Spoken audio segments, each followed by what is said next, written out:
Licha ya kushambuliana kati ya Marekani na Iran siku ya alfajiri ya leo Jumatano, Marekani na Iran ziko katika mazungumzo ya kirafiki sana na mazungumzo ambayo yatamaliza vita. Ni kauli ya rais wa Marekani Donald Trump akisema na kuonya kuwa anaweza kuamuru kurejea kwa uhasama ikiwa diplomasia itafeli.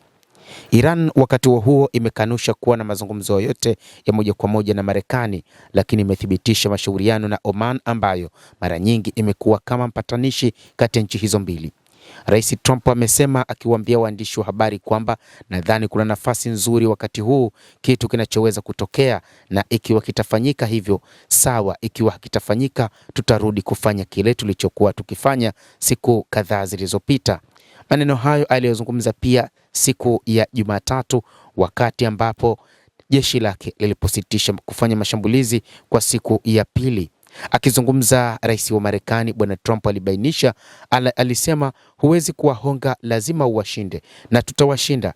Hivi sasa kuna mazungumzo ya kirafiki sana yanayoendelea. Hata hivyo amethibitisha kupitia Axios kwamba amesimamisha mashambulizi dhidi ya Iran licha ya mashambulizi ya alfajiri ya leo Jumatano, lakini anasema anatoa nafasi ya diplomasia na diplomasia imepewa kipaumbele wakati huu, kuongeza kwamba ikiwa mazungumzo ya kina hayataleta matokeo tutarejea kwenye hatua kali sana za kijeshi. Kwa mujibu wa vyombo vya habari, mazungumzo mapya yanaendelea na mpango ni kufungua mlango wa bahari wa Hormuz na kufufua mazungumzo juu ya mapatano mapana ya nyuklia. Inaripotiwa kuwa yanaendeshwa hasa kati ya Iran na Oman, huku Qatar na Pakistan na Misri pia zikihusika pamoja na wajumbe wa Trump Steve Witkoff na Jared Kushner. Hata hivyo, rais wa Marekani ambaye alifanya mazungumzo na waziri mkuu Benjamin Netanyahu, miongoni mwa mijadala yao ni kuhakikisha wanaishinda Iran. Bado huo ni mpango mkakati wa rais Donald Trump wa Marekani kwamba lazima Iran ishindwe kimkakati. Huu ndio mpango wa Marekani kwa sasa.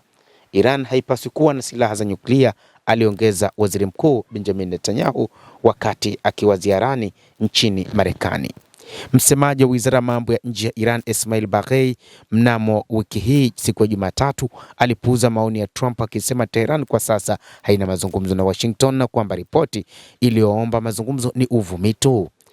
Ni kwamba Marekani iliamua kusitisha mapigano kwa hofu kubwa kwamba mashambulizi yanayoendelea ya kimkakati ya Iran yanaweza kusababisha changamoto kubwa katika jeshi la Marekani huko Mashariki ya Kati, lakini pia ni kutokana na kutambua kwamba wa Iran hushambulia baada ya kushambuliwa, kwamba hawaendelezi mashambulizi ikiwa hawatashambuliwa, na ndicho kilichotokea. Baghei alisisitiza kuwa mazungumzo pekee yanayoendelea ni pamoja na Oman kuhusu mipango ya bahari ya Hormuz, na kuongeza kwamba Iran haijasita kamwe kutumia zana za diplomasia kulinda maslahi ya taifa. Alipoulizwa kuhusu hali gani Iran na Marekani zinaweza kuhusika moja kwa moja, Baghei alibainisha kuwa Washington lazima kwanza ionyeshe tabia kuwajibika zaidi, huku akishutumu kwa kufanya kama genge la mafia katika kipindi cha mwaka mmoja hadi miwili iliyopita kwa kudharau sheria za kimataifa. Kama tabia hii inaendelea, hatuwezi kuwa na matumaini ya kuunda mazingira mazuri ya umma, alisisitiza. Matamshi hayo yametolewa baada ya gazeti la New York Times na Wall Street Journal kuripoti kwamba Trump amesitisha mashambulizi dhidi ya Iran, sio tu ili kutoa nafasi zaidi ya diplomasia, lakini pia juu ya wasiwasi kwamba Pentagon ilikuwa ikipoteza makombora ya ulinzi wa anga, madai ambayo Trump aliyakanusha akisema Marekani ina silaha nyingi zaidi kuliko nchi yoyote duniani. Tukio hayo pia yamekuja wakati huu wa ziara ya waziri mkuu wa Israel Benjamin Netanyahu kwa Washington, na Netanyahu ambaye aliingia kwa siri kubwa na ulinzi mkali nchini Marekani alisema masuala yote kwenye ajenda, haswa suala la Iran, yeye na Trump wameyazungumza, wamepanga mipango mizito juu ya masuala hayo. Lengo letu ni kudumisha usalama wetu na pia kupanua mzunguko wa amani unaotuzunguka. Hatutaki Iran iwe na silaha za nyuklia ambazo ni hatari kwetu na Marekani, alisema waziri mkuu wa Israel Benjamin Netanyahu.